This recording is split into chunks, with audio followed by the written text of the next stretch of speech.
Bon, bienvenue à l'Église biblique baptiste de l'Outaouais. On est content d'être avec vous pour la fête des mères. On vous souhaite une heureuse fête des mères. Et pour me faire pardonner, parce que j'ai pas un message de la fête des mères, j'ai acheté des roses pour les femmes. Alors, je ne sais pas combien de femmes qu'on a avec nous. On a 3 femmes. Alors, toi, mère, c'est super. Vous allez avoir au moins 4 fleurs chaque. Super! C'est ma façon de me faire pardonner. Fait que, bienvenue. Et puisque c'est pas pour la fête des mères mon message, je m'excuse encore parce que c'est un message qui peut-être va brusquer certains. Je risque de faire mal à certains parce que mon message, comment je dirais, c'est, elle va dur à entendre. Vous savez, quand on regarde la télévision ces temps-ci,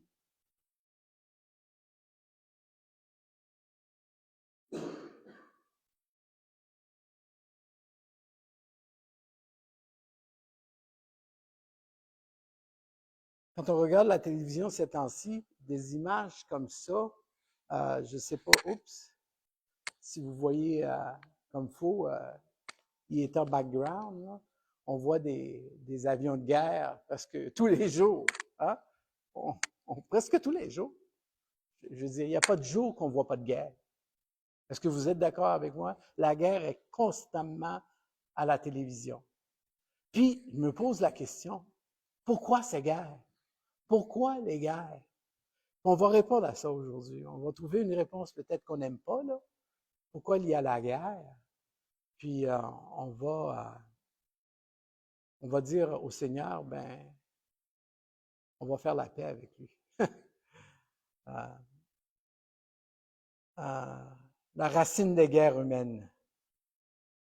J'aimerais ça demander au Seigneur de me donner la force, la sagesse, l'intelligence de vous partager ce que j'ai préparé pendant des semaines pour vous.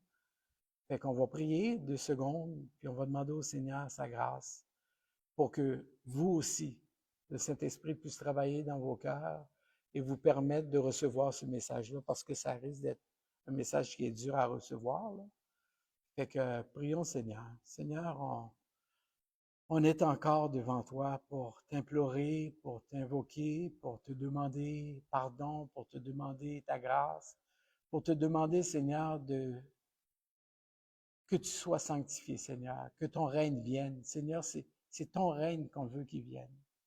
Puis, tu es roi des rois, tu es seigneur des seigneurs. Mais l'homme, Seigneur, on est rebelle. Je te demande pardon, Seigneur. Je le vois dans ma vie personnelle, la rébellion. Puis je te demande pardon. Puis je te demande pardon pour tous ceux qui n'ont pas encore compris qu'il faut qu'ils fassent la paix avec toi. Seigneur, je te prie pour que dans notre Église, on puisse tous, ensemble, réaliser qu'on a besoin de se soumettre à ta royauté, Seigneur. Fait que bénis-nous cet après-midi, donne-nous du bon temps dans ta parole. Souffle-nous ton esprit, Seigneur. On te demande ça pour ta plus grande gloire. Amen. La colère de l'homme contre Dieu. Moi, je vais vous montrer aujourd'hui, là, je vais vous partager ça, que les guerres, c'est la colère de l'homme contre Dieu. Et la première guerre qui a eu lieu, vous la connaissez, c'est laquelle? C'est la guerre de Caïn puis Abel. La colère contre Dieu. On dit que la première guerre de l'histoire n'est pas entre 2 hommes. C'est pas vrai. C'est pas entre Caïn et Abel. Je m'excuse. C'est entre Caïn puis Dieu. C'est entre l'homme puis Dieu. Les conséquences de ça, c'est qu'il a tué son frère. Mais Caïn n'est pas fâché contre Abel. Écoutez, ils ont vécu 30 ans ensemble. Moi, j'ai eu 10 frères et sœurs. On a voulu se péter à gueule des fois, là. Mais on s'aimait. Vous aimez vos frères et sœurs? Non, tout le monde. Vous aimez votre famille? C'est normal, c'est humain. Alors, Abel, Caïn, ils s'aimaient. Mais qu'est-ce qui s'est passé? Il s'est fâché contre le choix de Dieu. Pourquoi? On va écouter ça. 4, 3 à 7. Au bout d'un certain temps, Caïn présenta des produits de la terre en offrande à l'Éternel. Abel, lui aussi, fit une offrande, il présenta les premiers-nés de son troupeau et en offrit les meilleurs morceaux. L'Éternel prêta attention à Abel et à son offrande, mais pas à Caïn et son offrande. Cela mit Caïn dans une grande colère, et son visage s'assombrit. L'Éternel dit à Caïn, pourquoi es-tu en colère et pourquoi ton visage est-il sombre? Si tu agis bien, tu le relèveras.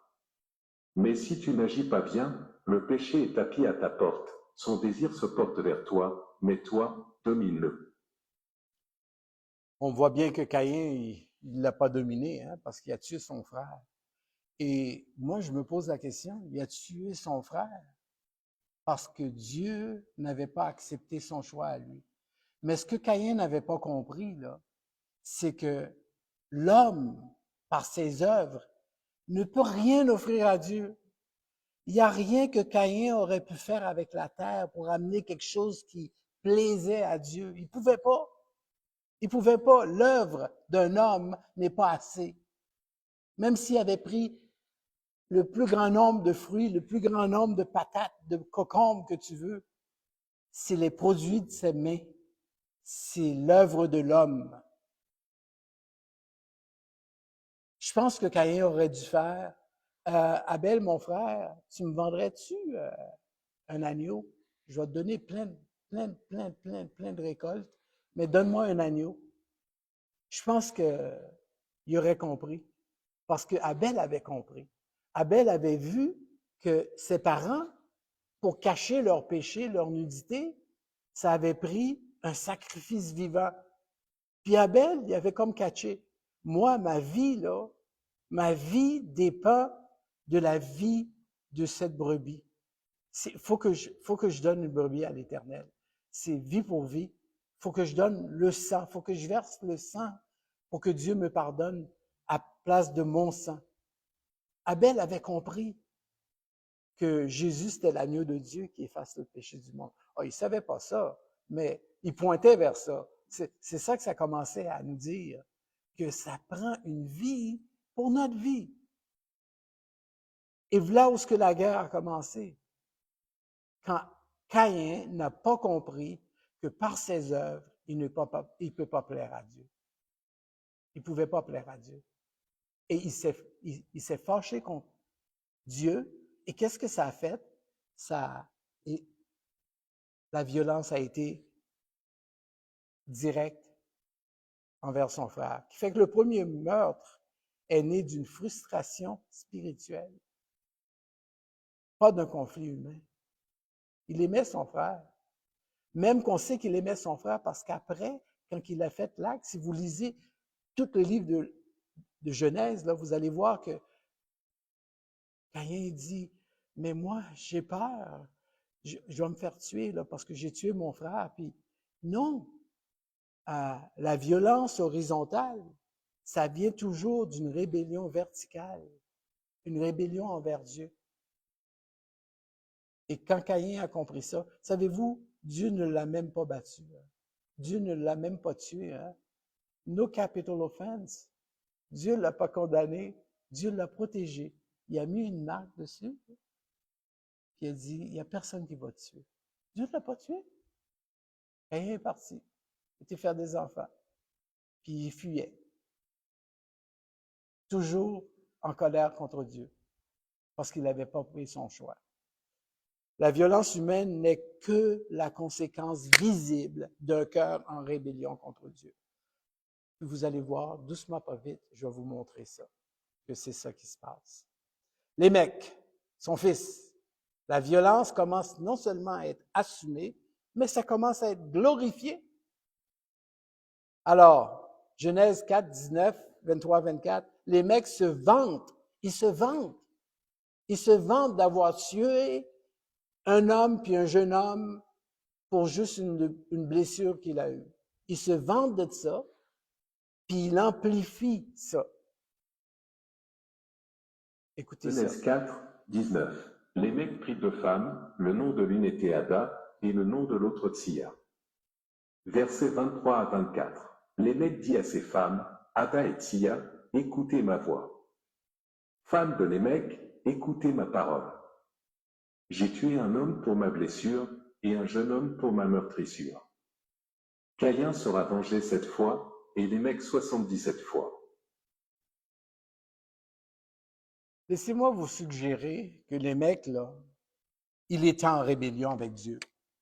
Car Dieu avait dit, tu t'attacheras à ta femme et vous deviendrez qu'une seule chair. Une femme, un homme. Les mecs, moi, je vais faire à ma tête. Je vais prendre 2 femmes. Il était en rébellion avec Dieu. Et qu'est-ce que ça a fait, cette rébellion qu'il avait contre Dieu? Ça a fait que pour lui, tuer, c'était le fun. C'était plaisant. Il a tué un homme, il a tué un jeune homme, puis moi, je vais être vengé 77 fois.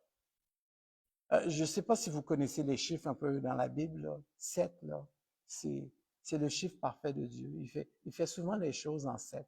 7 jours dans la semaine, 7 milléniums.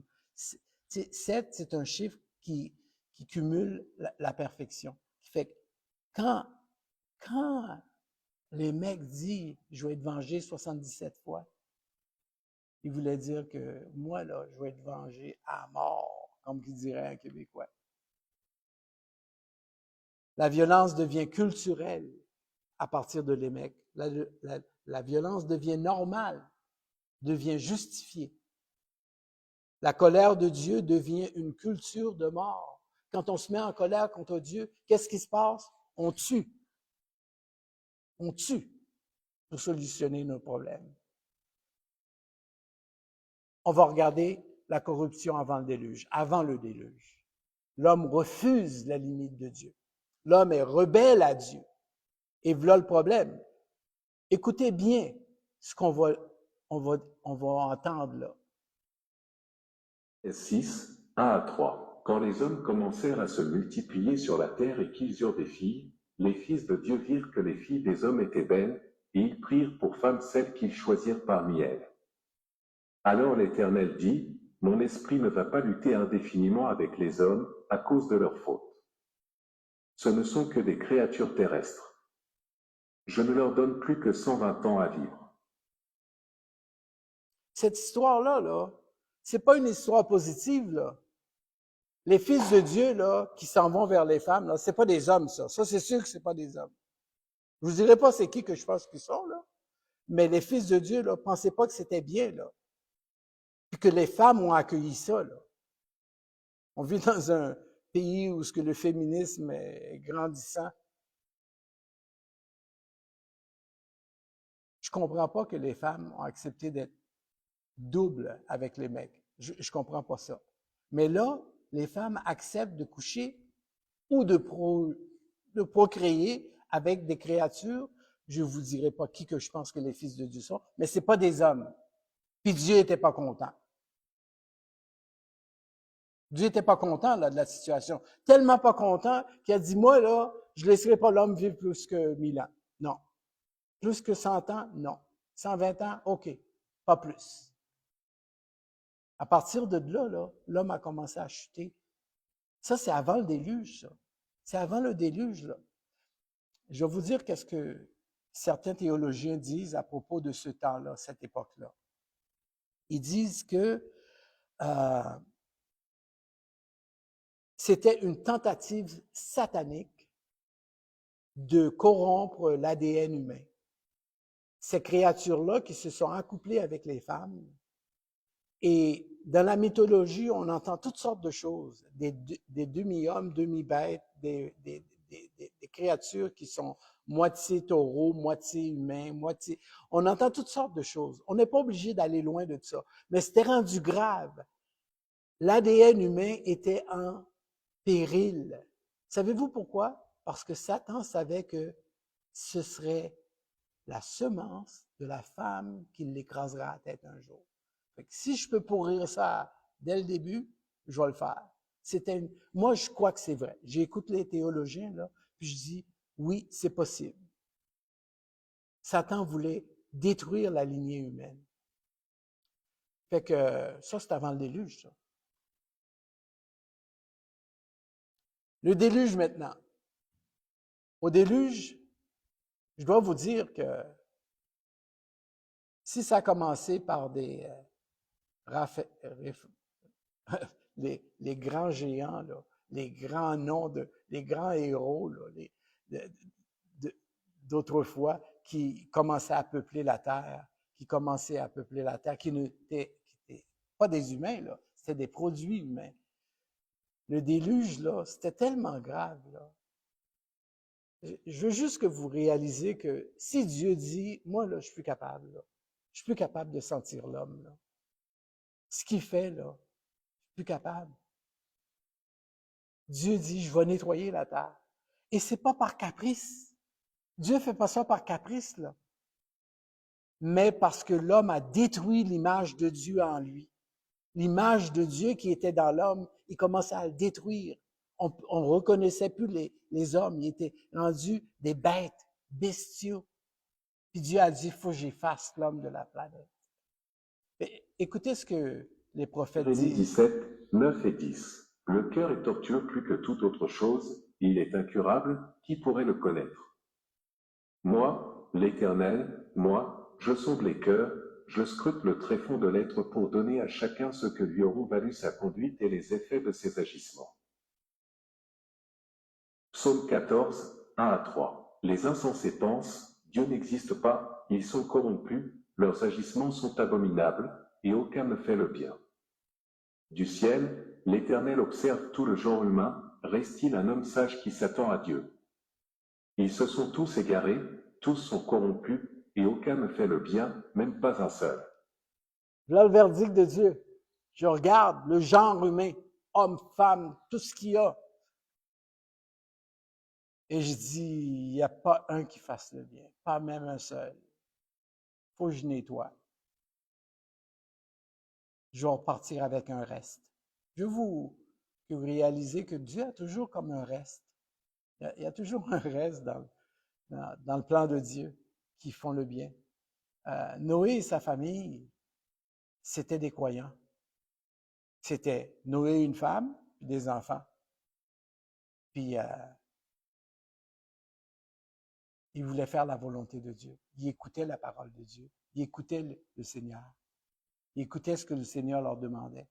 Mais je pense qu'il n'en restait pas bien, parce que Dieu a tout cliné ça après ça. Il restait 8 personnes. OK. Quand l'homme en général, quand je refuse la correction de Dieu, je deviens dangereux pour les autres. Quand je suis frustré contre Dieu, je cherche un coupable humain. Puis ça, je vois ça chez moi, là, dans ma maison. Là. Quand je suis frustré contre Dieu, là, ben ma femme elle paye des fois. La violence, là, ça commence toujours dans le cœur avant de se manifester dans les mains.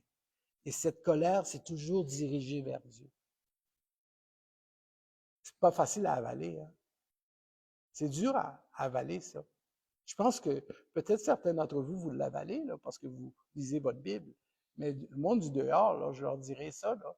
Je suis en prison, moi, là. Après le déluge. OK, le déluge, Dieu a tout nettoyé. On commence. Qu'est-ce qui se passe?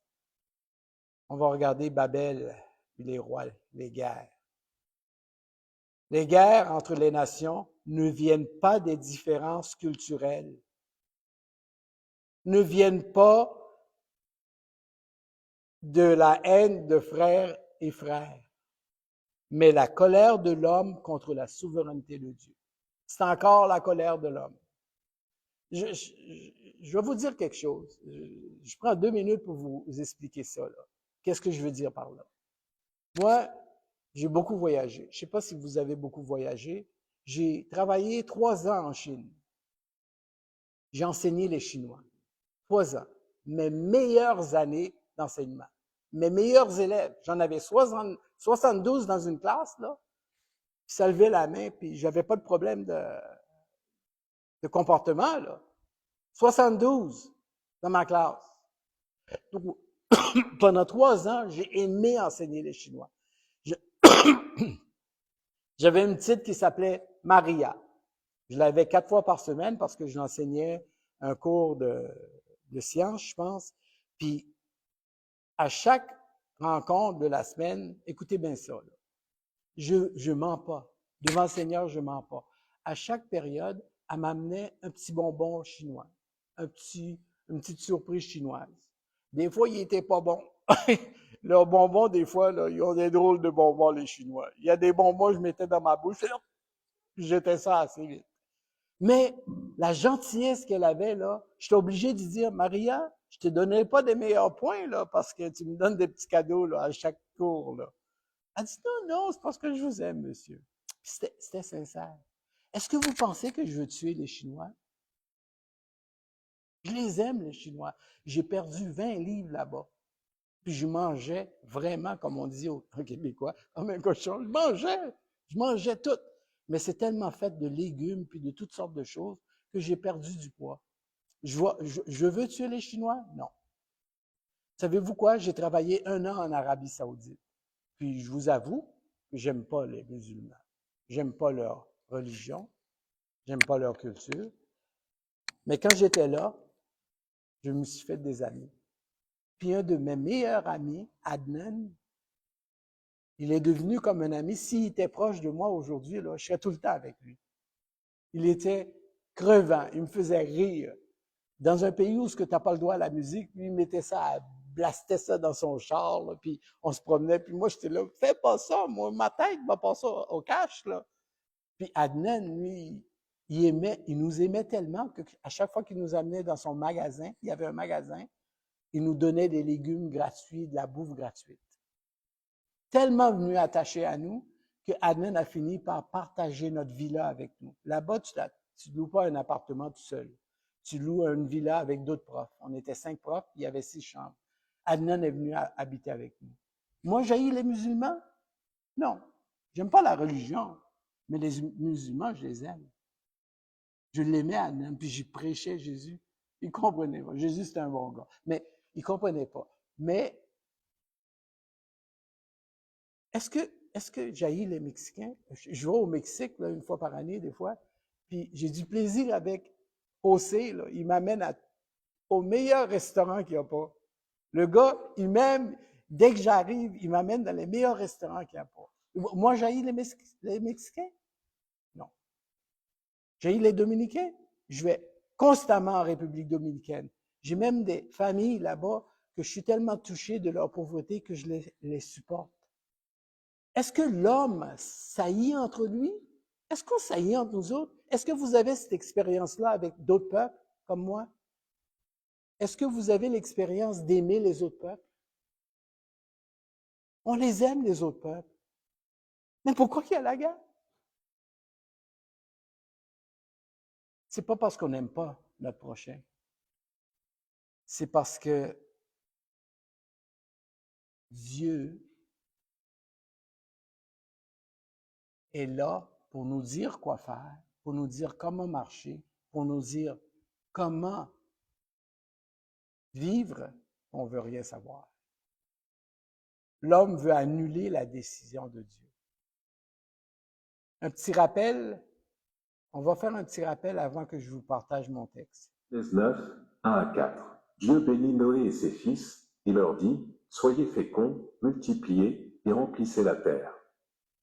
Vous serez un sujet de crainte et d'effroi pour tout animal de la terre, pour tout oiseau du ciel, pour tout ce qui se meut sur la terre, et pour tous les poissons de la mer, ils sont livrés entre vos mains.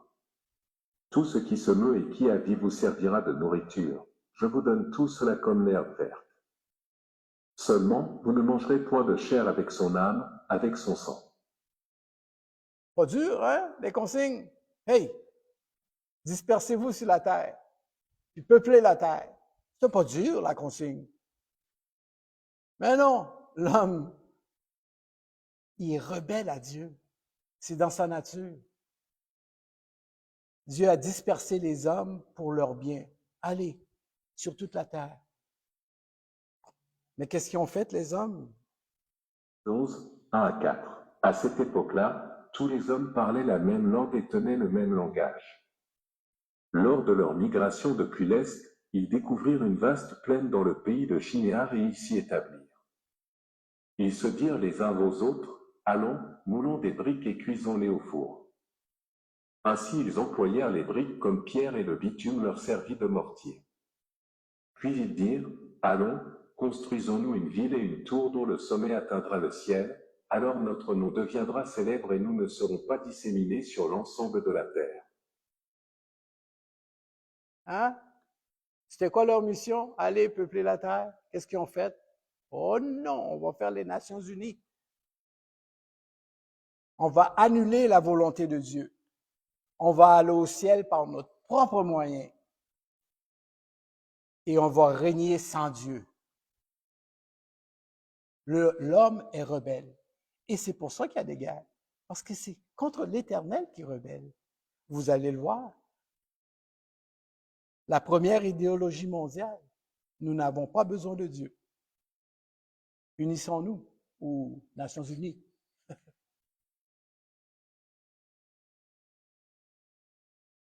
Dieu disperse les nations pour les protéger d'eux-mêmes. Regardez bien ce qui se passe. Dieu les confond par les langues. OK? 11, 6 à 9. Maintenant, quel que soit leur projet, rien ne les empêchera de les réaliser. Allons, descendons et brouillons là leur langage pour qu'ils ne se comprennent plus entre eux. Et l'Éternel les dissémina loin de là sur toute la terre, ils cessèrent donc la construction de la ville. C'est pourquoi on l'appela Babel parce que là, l'Éternel avait confondu le langage des hommes de toute la terre, et c'est de là qu'il les a dispersés sur toute la terre. Qu'est-ce qui fait Dieu en multipliant les langues? Il protège l'homme. L'homme ne s'en rend même pas compte.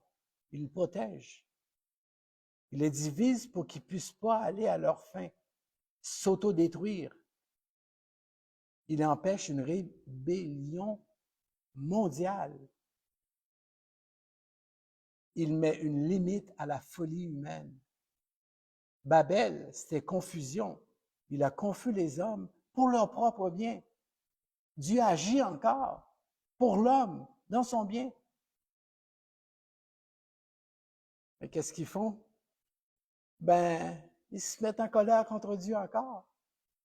Les rois se font la guerre, mécontents de leur dispersion, puis de leur distribution. Dieu ne m'a pas donné assez. Dieu a donné plus à lui. Genèse 14, 12, on va le lire tantôt, on va l'écouter. Les nations se battent pour les richesses que Dieu a distribuées différemment.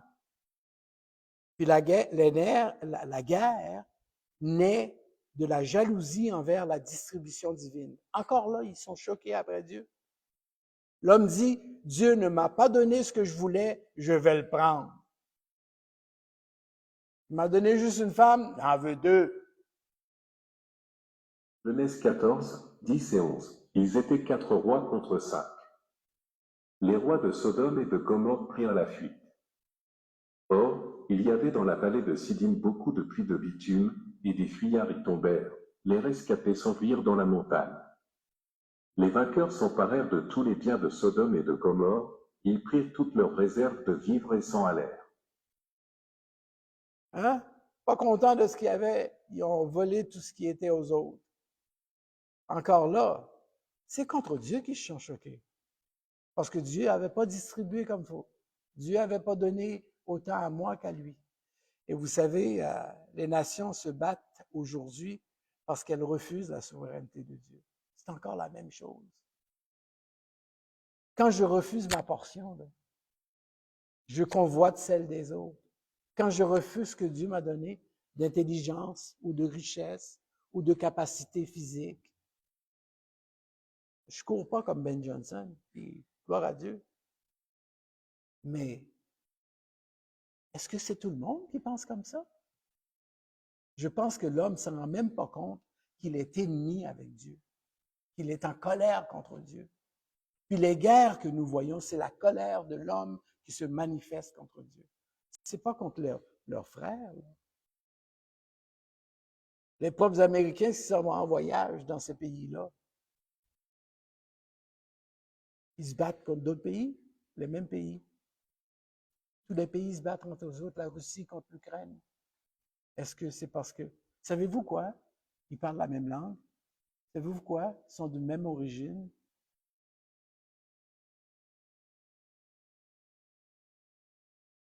La jalousie de l'homme, la rébellion contre Dieu mène à la violence sociale et mondiale. C'est de là que ça vient, les gars. C'est parce qu'on est rebelle à Dieu. Puis on est rebelle à Dieu même quand nous sommes des chrétiens. Des fois, on ne s'en rend même pas compte comment c'est subtil, comment qu'on est rebelle à Dieu. Dieu nous dit, fais ça, va là, et on régime. Je vais vous donner la conclusion de ces deux messages-là. Le cœur de l'homme, c'est le problème. Première guerre, insatisfaction contre Dieu. Caïn était insatisfait de Dieu, de ce qu'il avait fait. Puis les nations, l'histoire humaine raconte la même tragédie. C'est quoi cette tragédie-là? La vraie guerre n'est pas entre les hommes. La vraie guerre est dans le cœur de l'homme contre Dieu. M'excuse. Peut-être que je vous pète la balloune, là, mais c'est ça que c'est.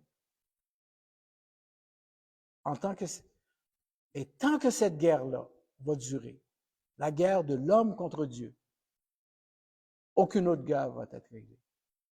Mais gloire à Dieu, hein, il y a une des guerres qu'on a réglées. Hein. On va arriver à la conclusion. Dieu parle, mais l'homme, il se détourne. Dans la Genèse, Dieu avertit. Il ne tue même pas Abel, il ne tue même pas Caïn. Il permet d'aller vivre ailleurs. Dieu appelle, Dieu parle, Dieu met en garde, Dieu offre la paix. Mais l'homme se ferme, s'endurcit, se justifie, se rebelle et se met dos à Dieu. Et cette rébellion intérieure devient violence horizontale, corruption, viol, injustice, abus, souffrance. Ça vient de la colère qu'on a contre Dieu parce qu'on n'est pas d'accord avec ce que Dieu a fait. Comment Dieu run la business. On n'est pas d'accord. Une autre conclusion, Dieu ne reste pas silencieux. Hein? Pendant tout le temps, on a vu que Dieu a essayé, il a dispersé les hommes pour qu'ils... Non, dans la Genèse, Dieu intervient, mais Dieu ne perd jamais le contrôle. L'homme se rebelle contre Dieu et progresse. Il progresse dans sa rébellion. Quand l'homme rejette Dieu, Dieu ne disparaît pas. Il parle, il avertit, il appelle, il t'appelle. Psaume 46, 11. Tenez-vous en silence et sachez que je suis Dieu. Je règne sur les nations. Je règne sur la terre. Savez-vous qu'est-ce que Dieu dit en bon québécois? Hey! Écoute un peu, là. C'est moi Dieu. C'est ça qu'il nous dit. Je règne sur les nations. Vous ne le voyez pas. Vous ne le voyez pas encore, mais vous êtes trop rebelles pour voir. Le cœur du message, Dieu offre encore la paix. Ça, là, je veux que vous le réalisiez. Dans la Genèse, Dieu protège Caïn malgré son crime. Autrement dit, la guerre peut cesser. La rébellion peut s'arrêter. La paix est possible, mais seulement en revenant à Dieu. Seulement si on revient à Dieu. La première guerre, c'était l'homme contre Dieu, et tant que cette guerre n'est pas réglée, aucune autre ne le sera. Mais Dieu, dans sa grâce, il tend encore la main, il parle, il avertit, il appelle. Et il dit à chaque cœur rebelle, reviens, Jésus t'aime, viens à Jésus, trouve la paix que tu cherches depuis toujours. 11, 28 à 30. Venez à moi, vous tous qui êtes fatigués et chargés, et je vous donnerai du repos. Prenez mon joug sur vous et recevez mes instructions, car je suis doux et humble de cœur, et vous trouverez du repos pour vos âmes. Car mon joug est doux et mon fardeau léger. Vous savez, Dieu, aujourd'hui encore, il parle. Le problème, la question, c'est pas est-ce que Dieu parle, c'est est-ce que j'écoute? Est-ce que j'écoute? Est-ce que l'homme écoute? La guerre, ça cesse quand le cœur se rend. Quand vous avez rendu vos âmes, vos cœurs à Jésus-Christ, est-ce que vous avez eu cette paix que j'ai dans mon cœur? J'espère que vous l'avez, cette paix que j'ai dans mon cœur. Juste le fait de savoir qu'on a la paix avec Dieu. Tous les matins, ma femme et moi, on parle ensemble, on se regarde, on se dit, hey, on est en paix avec Dieu. On aime Dieu. Dieu nous aime. Pourquoi nous? On ne comprend pas. Mais on dit merci Seigneur. La guerre cesse quand le cœur se rend. La paix commence quand le cœur s'incline. Reviens à Jésus et tu auras la paix avec Dieu. Et regardez qu'est-ce que l'apôtre Paul nous dit à propos de cette paix. 2 Corinthiens 5, 18 à 20. Et tout cela vient de Dieu, qui nous a réconciliés avec lui par Christ, et qui nous a donné le ministère de la réconciliation. Car Dieu était en Christ, réconciliant le monde avec lui-même, en n'imputant point aux hommes leurs offenses, et il a mis en nous la parole de la réconciliation. Nous faisons donc les fonctions d'ambassadeurs pour Christ, comme si Dieu exhortait par nous, nous vous en supplions au nom de Christ, soyez réconciliés avec Dieu. Hey, la seule chose que je peux dire, je suis content que ce que je vois de mes yeux ici, c'est certainement pas des rebelles à Dieu, mais soyez réconciliés avec Dieu. C'est l'apôtre Pierre qui nous dit, c'est toute une affaire que de tomber dans la main d'un Dieu vivant, d'un Dieu comme le nôtre. C'est très dangereux pour l'humanité. Ben, là, je vous ai dit pourquoi il y avait des guerres. Je vous ai montré comment les guerres sont arrivées et qui sont devant nous. Qu'on est en colère contre Dieu. Mais dimanche prochain, je vous dis qu'est-ce que Dieu pense des guerres. Voulez-vous savoir qu'est-ce que Dieu pense de la guerre? Avant de venir dimanche prochain, lisez le psaume 2. Puis moi, je vais le présenter devant vous, le psaume 2, tel qu'il est. Vous allez comprendre. Puis la semaine d'après, je vais vous prêcher sur la dernière guerre. Lisez Ézéchiel 37, 38, 39. Vous allez être prêts pour entendre mon message. Prions. Seigneur Jésus, c'est triste. C'est triste parce que tu es venu, tu as donné ta vie, Seigneur. Tu nous as montré le chemin.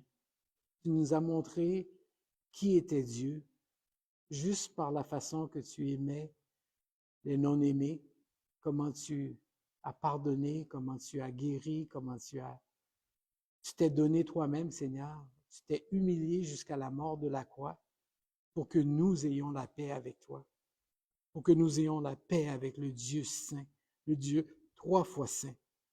Et ça, c'est pas par nos œuvres, Seigneur. C'est juste par ton œuvre à la croix. Seigneur, merci parce que on sait que c'est notre colère qui souvent nous met en défi avec les autres hommes. C'est notre colère envers toi, Seigneur. Mais Seigneur, merci de ce que tu es venu. Dans ton Fils, tu nous as montré c'était quoi la paix et l'amour pour les autres. Seigneur, donne-nous de proclamer cette paix, de proclamer cet amour que tu as pour tout le peuple, pour tous les peuples, Seigneur, pour chacun d'entre nous. Merci, Seigneur, de nous bénir avec cet amour pour toi, parce que c'est toi qui nous as appris à aimer, Seigneur. Merci, Seigneur, de nous bâtir, de nous rebâtir. Seigneur, nous savons que la guerre, ça vient parce qu'on n'accepte pas ce que tu fais. Mais Seigneur, donne-nous de présenter cette paix à beaucoup de monde pour qu'eux, ils soient en paix avec toi. On te demande ça, Seigneur, pour que tu te glorifies dans ton Église qui prêche ta parole. On te demande ça dans le beau nom de Jésus. Amen.